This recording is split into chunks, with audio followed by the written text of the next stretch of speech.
Hello, everyone. Welcome to the first Moz House podcast. I'm Hunter P. Gunn, the director of productions at Moz House Studio, and my guest for this episode is Simone Johnson. I had to redo this intro because I just didn't think the first one was very good, live at least. So after this, it just gets right into the podcast. Enjoy. Hello, everyone. Welcome to the Moz House podcast. This is the first one we're ever recording. Although the episode 2, apologize in advance for any weird noises you may hear in the background as we're still figuring everything out and creating a studio for this. But, so I'm here with Simone Johnson. And she is our artist in residence for this, has been 1 week or 2 weeks? 2 weeks. 12 days. 12 days. Tomorrow is her show. At what time? 6:30. 6:30. So come by at 6:30 if you, well, I guess you guys won't see this in time.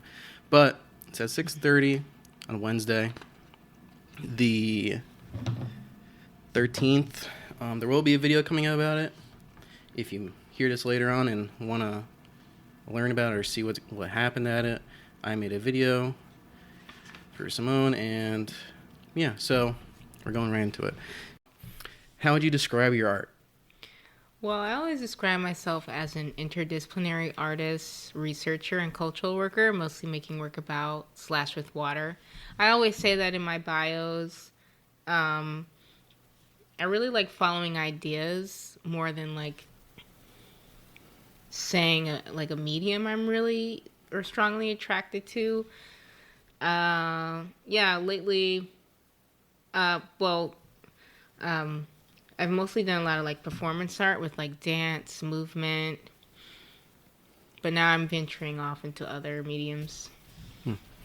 So, well, speaking of mediums, what is your favorite art medium? Well, that's actually very hard. I do like performance art, but I like it when I do it with other people.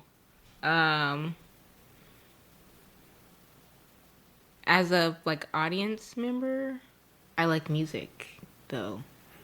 So, or like someone who's going to someone else's show, I like music.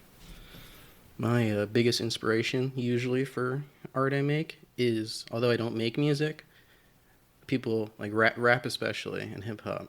I love coming up with like music video ideas for songs that inspire me, and then just playing out in my head and then talk to people about it. I guess I don't usually make them because they're not my artists, but one of my favorite things to do is definitely make music videos. And I also realized I forgot to introduce myself. That's okay. That's first time podcast problems, but my name is Hunter B. Gunn. I am the director of productions at Moz House, and we're going to be doing this podcast for every artist in resident that comes in. And hopefully some of the alumni that have come and gone already. We're nearing the 1 year anniversary of having residents. So, all right. So on to the next question. Sticking with the art medium topic, what is a form of art that you know a little about but want to try? I feel like I know a little bit about acting. I really want to try acting. I keep telling people I don't think I have a personality to be an actress because I'll like bust out laughing in the middle of a scene or something. But I have taken an acting class and it was very emotionally difficult because we had to like go through all these different nuanced emotions. But I'm really fascinated by actors. It's so fascinating. I love film. I also love film. I actually have wanted to be a voice actor as part of my like part-time, which if you don't want to have to like, since you're bursting out laughing in scenes, maybe voice acting could be the thing. I'm hoping that I can use my real voice because that's when you know you've made it. If people just ask you to come in and use your real voice. I could do some voices now, but yeah. Let's see. I'll do my favorite one. So you seen that commercial when it's like the person is like, I used to love to swim. They're like a very, very heavy smoker, and they have that voice box thing. Oh, those commercials? Yes. So I have for some reason, I just decided to perfect my smokers of like 50 years voice. Oh gosh. And so I'll just say one line. But I used to love to swim. So it does kind of sound like I had the voice box. I think it was pretty good. That was so short. Oh my god. You got another voice? Well, You don't have to do another I one. have other voices, but hard to be put on the spot for them. I had to think of them. Okay, That so was moving on. How did you discover Ma's house? That's a great question. Jeremy asked me that. Well, I had another project I was working on called Culinary Art House, which I don't do anymore, but it was mixed media collage that focuses on culinary traditions, especially from my background and like food and agriculture. It was like a mix of things, and I'd make collages. And I think I found Jeremy's work through that Instagram account. I'm just not sure how. And then it was around the time where he was working on Ma's house, like starting the fundraiser. So it was really cool to see people support the fundraiser and just see this all come together. It's really amazing. But yeah, I found his work through that Instagram account and that project I was working on. Very cool. It surprises me how famous Jeremy is amongst other artists. Well, I was like, I do think, yeah, Jeremy is doing really good. Yeah, to me he's Doing just great. To me he's just my cousin, and then I see him in the newspaper, or PBS. yeah, or PBS. He's like, "Oh, I'm at a film festival. I just made a short film." I'm like, "Oh, thanks for telling me. I would have loved to have known. Would have loved to have gone to the film festival with you, Jeremy." That's awesome. Okay. What have you thought of Shinnecock so far in your short time here? Well, it has been very short because I'm going to be leaving on Friday, so technically I have 2 days left, and it's really great meeting all the people, meeting Jeremy, Brianna, Jeremy's parents, his sister, like so many different people, especially during the Beach Back sign making workshop where I didn't really get to talk to people like, hey, how are you doing? Just listening to people talk about the Beach Back event. And then I met some people who visited Ma's house and took a tour. So yeah, I think it's really cool just to see the like life of the space and who's moving in and out, and the land around the house is also really interesting. Like I keep talking about the trees. Maybe other artists / visitors notice this, but like the trees, there's like a whole vibe here. I keep saying it, but the trees are really interesting. There's like that tree that has the vine around it. And I know the vine is killing that tree, but it has like serpentine energy about it. And then, I don't know, these trees, there's something about the trees here. And then you walk through the house and there's all this art, and I'm oohing and eyeing. And I really love taking the bike and riding it to Cooper's Beach. I've been to that beach like five, 6 times.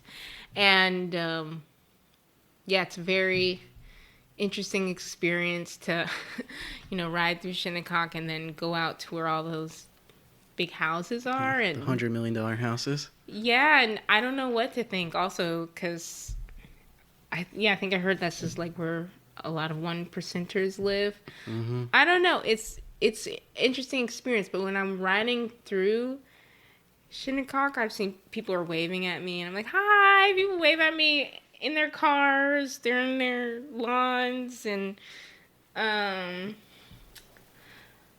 it's kind of an unspoken rule to wait if you're like driving or see someone on the side of the road when you're driving or walking by. You always have to wave to them. Around here, it's kind of just something we do. And hopefully now, well, do you understand why Cooper's Beach has been voted the probably number one best beach before, and now I guess it's a third in the country or world, whatever it is? Well, I'm still confused. Well, because first I wanted to go back that people wave to me here, and then as soon as I go riding my bike in the The town of Southampton. yeah, it's like everyone like looks down, and like seriously, I ride past people and suddenly the phone comes up. I'm like, okay, but then it's also, I think maybe there's some cultural things because being out west, everyone and their mom is always waving. But when I come back to New York, people don't talk like that. So it's going from a place where everyone's like hi and they're smiling to like you know. Well, in New York City, no one's gonna say hello to you. No one. And those people that live in New York City have been migrating over here, especially for the summer. So once you get out into the town, you run into a lot of city people, and they keep driving like they're still in the city. And all the speed limits are like 20 miles an hour. So you're going faster than them on the bike than they are in the car. Maybe I've seen those, come across those drivers, but I do understand. I do understand why that beach back event took place. I have many different thoughts, but yeah, I fully support and hope that Shinnecock people get full access to the beaches and waterways. Cause yeah, I'm just curious about.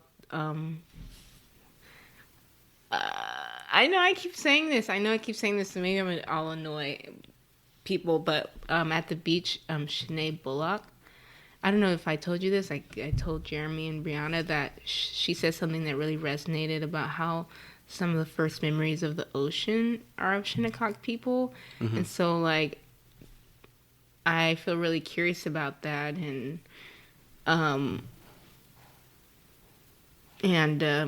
just like BIPOC people's relationship with water, the ocean, marine life. Like just today, I'm riding the bike, which is Jeremy's sister's bike, and there's this little handle thing that has a whale. And so I know that. I know. I'm sorry if I'm talking. I learned that. Yeah, no problem. Okay, I learned that. I think it's the right whale has a presence in like Shinnecock history and stories.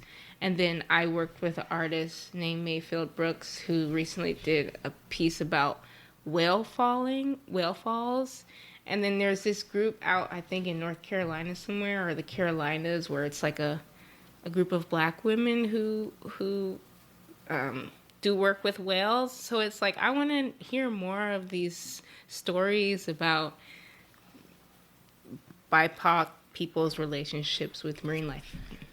So that was a long ass answer. Don't worry about it. But Shinnecock people, we've been like living out the water. We're really just water protectors. So we try to make sure people around here they're so rich that they can basically do whatever they want, and can kind of get away with it. But one of the more sad stories, but it's my favorite, I guess, because I want to make a movie about it one day. Mm-hmm. But it's basically, I'm not sure if you heard about it, but there was a time where there was a ship that had crashed, and they sent all the men. It was this horrible storm, and they sent all the men of our tribe to go out and retrieve the ship, and everything. It was so. I'm not exactly sure who sent us out there, but it was definitely some group of colonizers. Mm-hmm. A little vague on the details, but I know that none of the men returned. Everyone had died, and they sent us out. And I think that could make a very, I guess, melancholy movie or something, or what happened after. Like, how did we? Because we have men on the res now, but what did we do after that? Something that I've always been thinking about. Wow. Okay. So we'll go into the next question. How does your way of making art change when you're on a residency than when you're at home? Well, I've definitely, and I wanted to say thank you for sharing that. I think it's important to keep telling these community stories, and remembering. Well, that's funny because, of course, when I don't have a residency, I'm like filled with ideas and I feel really strong and whatnot. But then when I have residencies, then I'm over analyzing. I have so many ideas and I don't know which to choose, and there's a time limit with residencies. So I think that's interesting because I feel like when I have residencies, it's like, I don't know what I'm doing. I'm like, of course, I don't know what I'm doing when I get to residency. But I think it's just that I'm I know like my process. It's like once I can get an idea, I'm really into robust ideas, then I can go. But sometimes when I can't grasp that idea or it's still like forming, I feel really like, oh gosh, I have 5 more days. What do I do? And so yeah, and I like working in layers. So like you have an idea or you're writing something and you just keep returning to it over and over again. And it's amazing to see what an idea can be when you give it a lot of time to like blossom. Or it's amazing to read writing that you layer and layer and you're like, oh wow. But that takes time. So I think though that I keep telling myself like I'm here, and that's also part of the residency is like being here and talking to people and like just having experiences and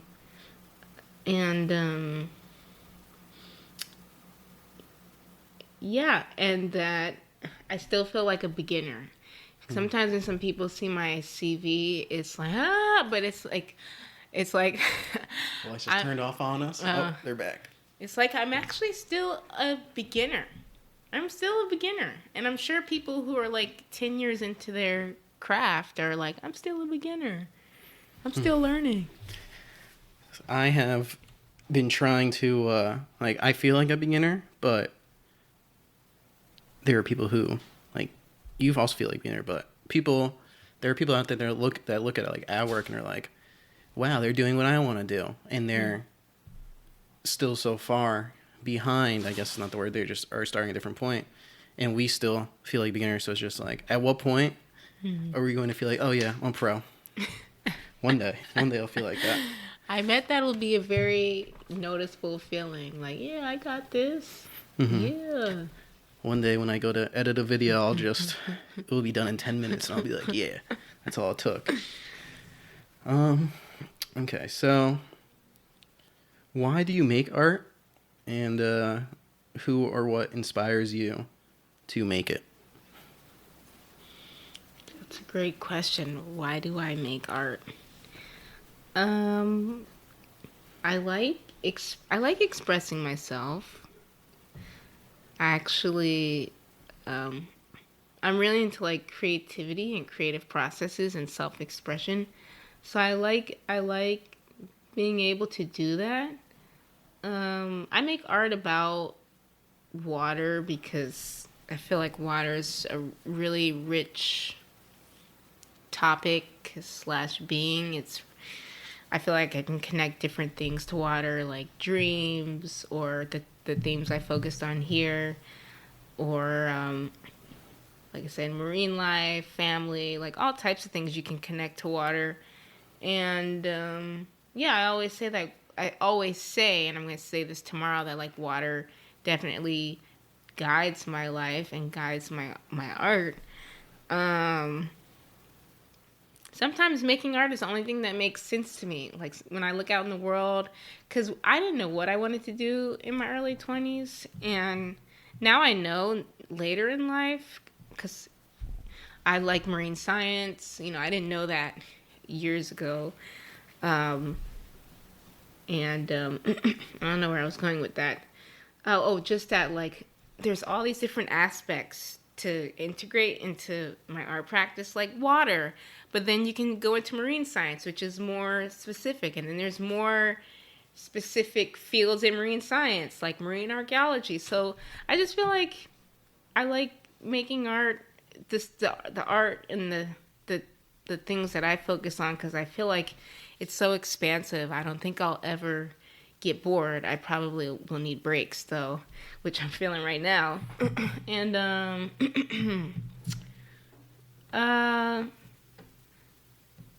So the second part, that's very interesting. I when I was younger, I love the water, but like the ocean, I've always been very interested in the ocean. And when I was probably up until I was like 10, so from 5 to 10, I would like fight the ocean waves at Cooper's Beach. And then so I would always be like telling the ocean, be like, yeah, send the bigger wave, you can't knock me down. And then one day it knocked me down so bad. I think I looked away for a second. One of the rules I had to learn the hard way is never turn your back to the ocean. And it probably made me flip 8 times. oh my god! And then I landed on my back and went like ksh on the sand. And after that, I knew that the ocean was stronger than me. And then it will forever be stronger than me. You were probably deep in there, like no. I was probably like 2 feet in. Oh my Because that's when the waves crashed really strong at Cooper's Inn at the other beach we call it Cut. It's pretty close to Cooper's, but I would go just to right where the waves were crashing at the strongest point and try to like sink my feet in. And like I was really into football back then, so I'd be like, well, if I can survive this hit, then I can survive any hit on the field because I was playing with like Trojan. So, wow. But and then after that, I was like, you know what? I've officially lost the ocean, and the ocean is also so strong. As I got even older, and I was probably about 17, or I guess I was 18 at the time, but I never experienced a really strong riptide. And I was in Florida with my friends, and we were all like swimming. We got these goggles, and we saw fish in the ocean. So we were like swimming around looking for fish, and we look up at some point, probably like 30 minutes later, and we're like, oh my god, we are so far away, and we all could barely swim back. Gosh. So we look back and was like, that's actually time we all almost died. But it was although it was like looking back, it's a horrifying experience, but at least I was in the water and enjoying myself at the same time. Yeah, so that's my little tidbit about the ocean. That's great stories, and you survived. Yeah, and we lived. Yeah, all 3 of us lived, all just trying to look at fish out in the ocean. So the second part of that other question was, who or what inspires you? Well, I guess water is the big inspiration. Well, I say that water guides my life, and I also say I like being in communication with water, which is a whole thing. But lately, who inspires me? There's this sister singing duo, and they act as well. Their name is Chloe and Halle. I don't know if you ever heard of them. Chloe and Halle Bailey are just 2 badass, multi-talented singers. And Chloe has gone down the like kind of commercial singing track, and like her mentor is Beyonce, so it's really like mainstream. And then Halle, even though Halle still sings, she's gone down the acting route, and they both still do acting and singing. They're just amazing, and I love their sisterhood, and that they're so talented, and they exude confidence, and when they don't feel so well, they share encouraging posts. And they're like, I don't know, they're like 22 and 24, something like that. Wow, they're my age, and they're doing all that. Yeah, you should check them out. Yeah, I should. Their music is amazing, because sometimes not everyone, I don't know, they're just really talented vocally. So I'll give everyone a little fact about me. One of my inspirations. So everyone says, I mean, not everyone, but a lot of people say Kanye West is a musical genius. And then when I hear him talk most of the time, I'm like, I think I'm smarter than this guy. So am I a genius too? Maybe. So that kind of, and then I listen to his music. I'm like, okay, I understand why. I'm kind of inspired by this music. I was very inspired by when I dropped out of college, first thing I did was listen to a College Dropout on my ride home from an 8-hour trip from Buffalo, New York. And I was like very inspired to I was like, oh, maybe I should do art. Because back then I was doing I was undecided but leaning towards marketing, a marketing degree in business, which some of the classes have come in handy. But music really inspires me to create. So that's awesome. Yeah, and Kanye West inspires me in terms of this guy's a genius. Everyone reveres him, and yet I hear him talk, and I'm like, oh, maybe he, if this man can do this, I can do it too, or better. I gotta listen to College Dropout. I haven't listened to songs from that in a long time, but I remember there's this one song that I kept playing over and over again. And yeah, I should listen more to his music because I keep hearing that Kanye is a musical genius. He definitely is a musical genius. The album spoke to me. And Kanye, if you ever listen to this, I did not mean that in a bad way. I would love for you to come. I'd love for you to come visit Shinnecock. I'll show you around Ma's house, and I'd like to have you on the podcast one day. I didn't mean it. Okay. Okay. So yeah. Oh, speaking of them, the Kardashians had the town of Southampton hates the Kardashians. They tried to open a store here. Oh. A few times. The Dash store, it's some clothing brand. I think it's Kim and one of the other sisters. But the town voted to only let them have a storefront for 3 months. And then that's so interesting. I'm like, is Southampton the equivalent of where celebrities live in California? Yes, I think it's more expensive to live here. Wow. But a bunch of celebrities have houses over here because, especially if they're located in New York City, then it's a quick helicopter ride over here, 30 minutes. That's one of the things I want to do, is one day have enough money or funds just to be able to take a quick helicopter ride over down here, put a helipad over here so that everyone in the tribe can just go back and forth, because the jitney takes just a little too long for me, and then this is just something. Sorry. Sure. What? Can I ask you a question? I cut you off. I'm sorry. That my next question is: do you have any questions for me? I do. Sure. Can I take a drink? Yes. All right. Drink break. I was just gonna say I thought of some questions, but the first is I wanted to ask what is it like growing up with the disparity or in my mind, it's not every day you're living 15 minutes, I don't know, 7 minutes from millionaires, billionaires. Yeah, so although I have not lived here my entire life, I was born here and I've lived a good chunk here. But one thing I always notice is people who live in the town of Southampton and in the Hamptons all dress very similar. There's the people who are about my age who don't have their own money, who are buying pretty high-end stuff, and younger, they all wear Vineyard Vines is a big thing over here too, and just really nice polos and those shorts. And one thing you never see is Jordans. So I always am oh, well. So when I was younger, I'd be well, I'm going to dress different than all these people because it's uncomfortable to dress like that anyway. So I was this doesn't even look comfortable. So that's one thing I always notice is the clothing, just a weird thing to notice. But I noticed it. Yeah. There's an aesthetic. Yeah, there's an aesthetic. Clothing. So there's fashion rules that you always heard when I was a kid. You can't wear white after Labor Day. You cannot wear white here after Labor Day. That's actually a rule. Yeah. Wow. Everyone will be wearing white Labor Day weekend.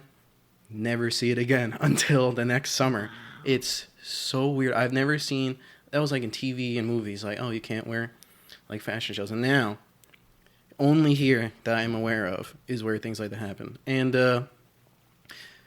when you visit visiting people that live around here, houses, there's the town of Southampton and the people who actually live here, and everything is so expensive that there's a lot of people struggling who are wealthy but they're still struggling because everything's so expensive. There's just, their bills are higher. And then there's like the upper echelon of people, which no struggles there, insanely rich, and it's just hard to explain. Like, I had to get a $60 haircut, $50 plus tip, and I was like, oh my God, people have to do this. Like, my other haircuts are $25 and they look better. Mm-hmm. But here, there's no one that really knows how to, I can't find anyone that knows how to cut people of color's hair. Mm-hmm. So I finally found one person on Instagram, and it's $50 for a fade and a beard trim, which is, I might have something to do with inflation, but it's blasphemy to me to have to deal with that. Yeah, it's $100. Yeah, so I was after the haircut, I was like, damn, I need to get a budget. I think I need to get a yearly haircut budget now, and it's going to be at least $600 if I get a haircut once a month. Wow! Oh my gosh! For a year, that's crazy. So yes, so because of the wealth, it drives up, just like regular expenses or day-to-day expenses. Is there any like is it just like kind of segregated, like a? Yes. For the generation before me, I would say the people in the town, I mean, even now, people in the town don't really like us, but they've, tolerate's not the worst word, not the best word to use, but it's more like, oh, they're just like used to seeing us. And now they're like, whatever, they're doing whatever they're doing. But I know for my mom's generation, like, they go into town and people would be like, oh, look at the savages over there. And they just be like, just having lunch or whatever. So there's definitely like there's literally a border divide.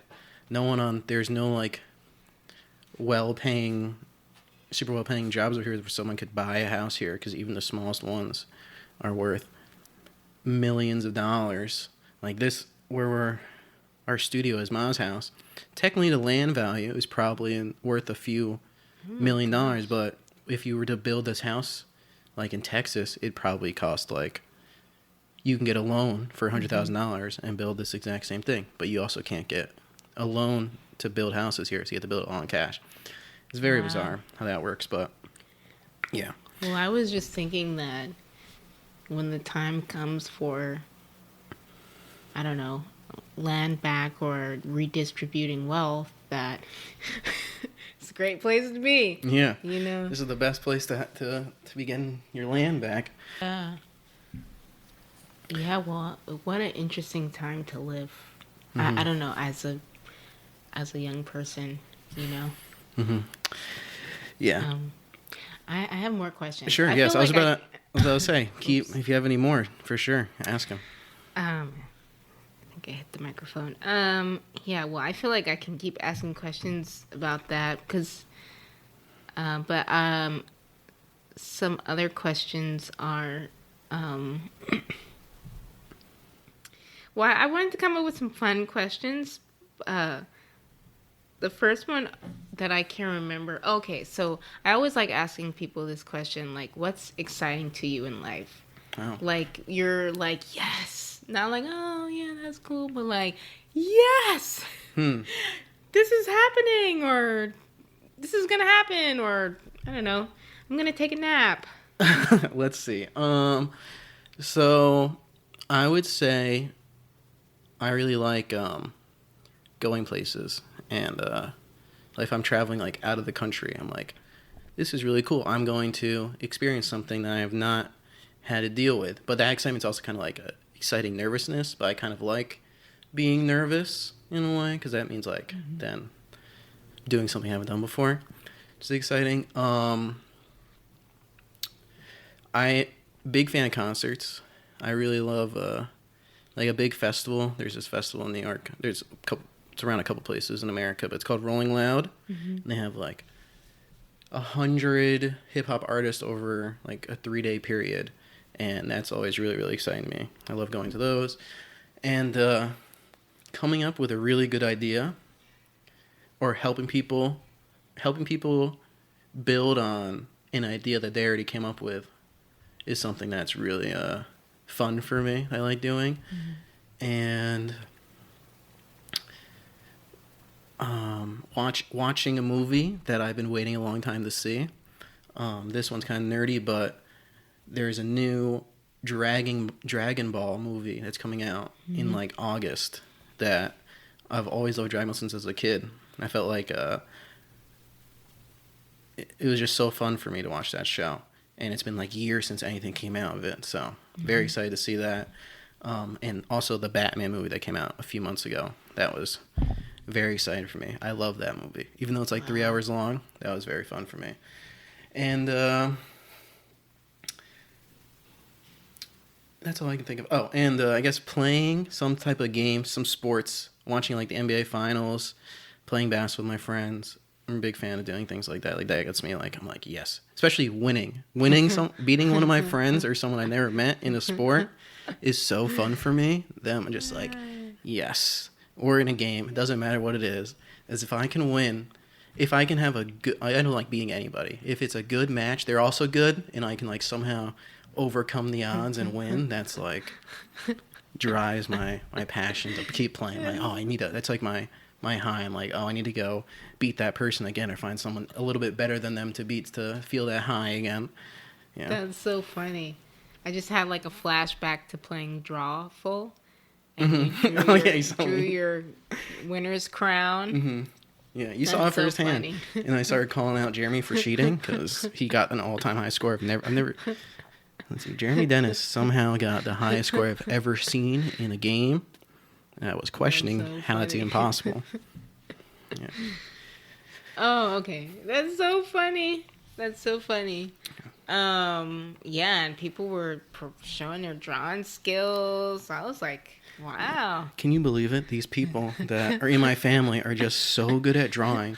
And then, I mean, the people viewing this won't be able to see this, but my handwriting is something to be reckoned with. Well, you had some great drawings. You had that like monster with 9 eyes. It was like 3 eyes on top of each other, and like pointed teeth. Yeah. So I don't really want you to read what I wrote because you probably can't anyway. But I basically write in chicken scratch, and it was really bad when I was younger because I had like spacing issues with the words. Yeah. So. I gotta get back to the questions on my notebook. Well, I was gonna say, can I ask one? Yes, of course. Well, I had 2 other questions. The first is, speaking of travel, where would you like to travel to? And then also, I was gonna say, like, what is food? But then I'm like, maybe I should just say in general, like something you would never get bored of. Okay, so where I like to travel to, I have a long list. Let's see. I want to go somewhere in Asia. Probably, definitely Japan, definitely Seoul. I want to see the Great Wall of China.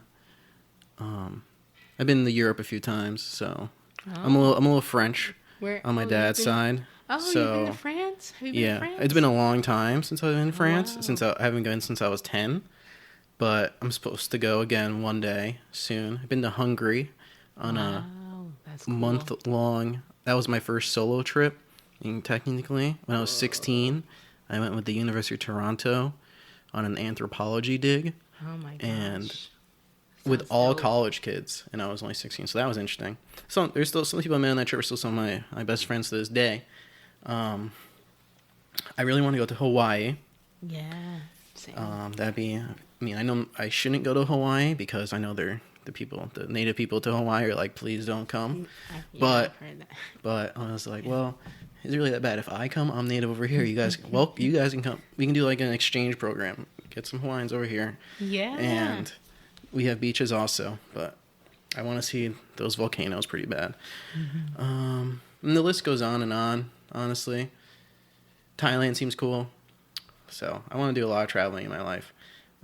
There's this show I'm a part of. It's called It's still in pre-production.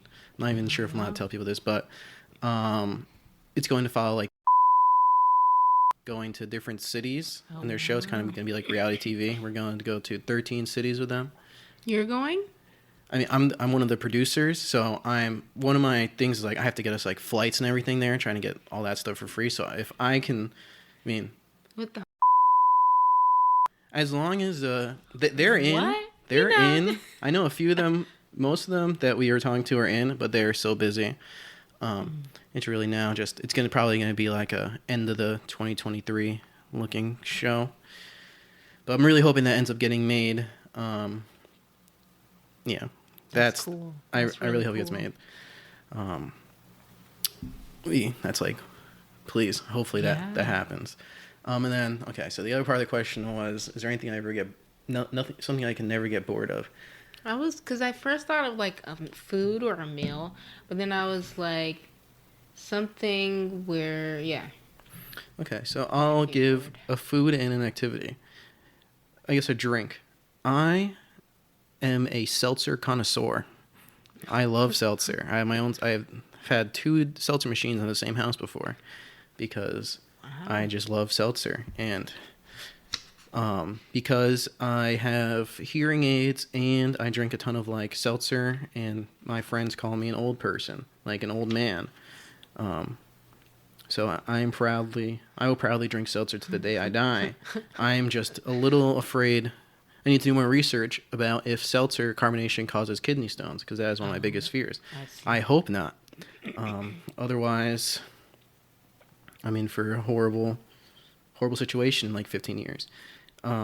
Or playing something like basketball with my friends. Like, eventually we get tired, but we're not really bored of it. Like, eventually you just have to stop.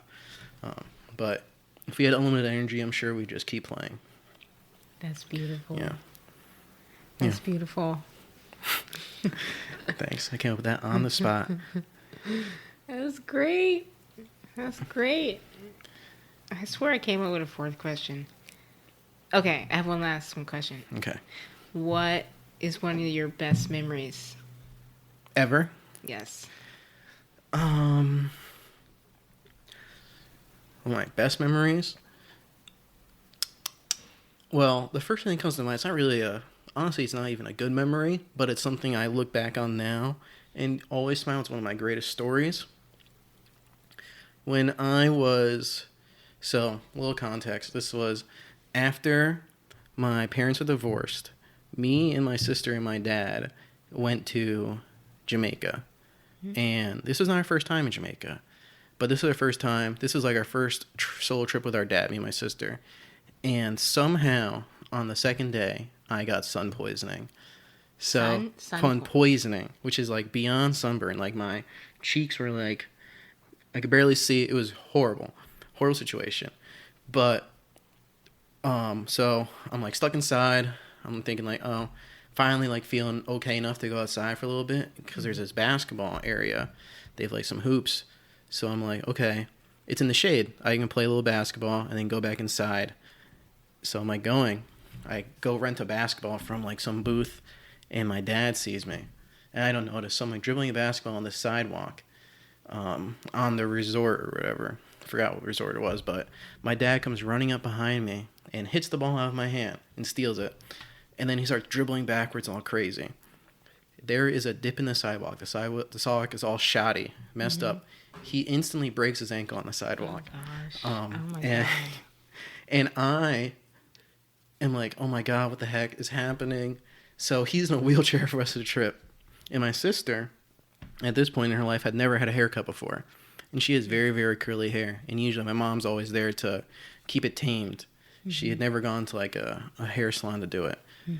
So by the end, I was hurt, my dad was hurt. We were not able to keep up with her hair. So it was like expanding beyond normal limitations of a human. And so I have sun poisoning. So this is towards the end of the trip. I have sun poisoning. My dad's ankle is broken. He's in a wheelchair. The good part about this is we got to go right through the airport. They're just like, you guys have issues. Please go to the front of the line. And my sister kind of looks like a wildebeest because of her hair. So I have some friends from school who are from Jamaica. And they're actually in the airport taking the same flight home from us.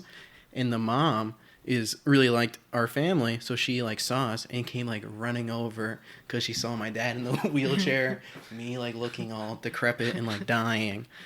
and they just like was like, "What's happened to you guys?" So that is one of my favorite memories for some reason. Although it was like horrible in the moment, it was. We went. It was so. It was like so bad, but yet we went back again because we were like, we have to try again. Like we can't have this happen. Wow. Yeah. So those are some of my good memories. That's cool. Wow. Yeah, I was trying to imagine everything in my mind. I guess the first memory must have been a little funny, like a little. It's hilarious to me now. Like I'm always like, well, we can't go back, or you'll break your ankle. But yeah, opposed to bad things happen, and then my deranged mind always makes them funny to me later, because I'm just like, you know what, pain and suffering of my own can be used for comedy, which kind of turns it around. It's not be so it's no longer pain and suffering. Now it's like laughter and joy. That's which a great skill. Mm-hmm. It'll come in handy. Yeah, it has come in handy. Yeah. Honestly. Are there any more questions for me? Well, I only came up with 4. Okay. But perfect. You answered them. Hopefully, I answered them good enough. Mm-hmm. Yeah. Okay, so this is our last question. Where do you see your art taking you? / semicolon, whatever you want to use. What is your dream? Ooh, what is my dream? Well, I would like to. I love traveling also, so I would like to travel more. I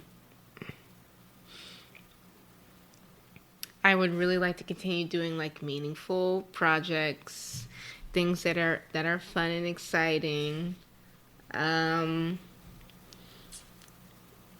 I really want to collaborate with like marine scientists, marine science centers. Yeah, I just want to do really cool projects, do really cool collaborations. I really like collaborating. And yeah, keep going to the beach. Like I have, some of my dreams are like I want to take sailing lessons. That'd be cool. Yeah, I want to sail. I want to go swimming. My dream though is about work though. Mm-hmm. I just want to have nice work situation that enables me to do my art and to travel and do all those cool things. So I also have a dream about like music. Like I really want to make music. I just don't know how. So that's what I'm exploring is how do you even like make a song, you know? So, and I'm really into like rap, like rapping. Mm-hmm. You rap? I think I do. Wow. I just not on the spot, but if I wrote something down, and so yeah, because I am into singing, like jazz singing, and I feel like music is a part of myself that I haven't really explored that I like to explore. So, I don't know. Oh, and I'd also love to do more film stuff, like ideas connected to film, maybe be in some films. So, yeah, we'll see. We'll see. Cool. Okay, and I guess, well, we're nearing the end of the first recorded Ma's House podcast episode. This is episode 2, though. And so now we like to give you the opportunity to like plug whatever you want, social media, website, ad for something, ad for your friends' stuff, doesn't matter to me. This is now your time to say whatever you want. Tell people to come check you out. That's so funny. Well, people can check me out on Instagram at sjj.nyc, where you'll find my link tree, and there's a bunch of links to like my artist profile on the Field, because I'm a fiscally sponsored artist with them. My newsletter, people can sign up for that. And that's all for now. I do want to start an Etsy shop, but that's still in the ether. So yeah, I would love to connect on Instagram at sjj.nyc. Well, when the Etsy shop gets made, we'll add that to the add that link too. Thank you. Yeah. Well, thank you for doing this podcast with me. I really appreciate it. I I guess that's it. This was the Ma's House podcast. I'm Hunter B. Gunn, and we were here with Simone Johnson, and I think we did a pretty good job. Oh, and lights went off. Perfect. Yeah, thank you for inviting me to be a part of the first podcast episodes. And yeah, it's so great meeting you and working together on the video that we made that's going to be shown tomorrow. And yeah, just really grateful and excited to be here. Thank you. All right. I guess if you're listening to this at night, good night, everybody. If you're listening to this in the morning, good morning.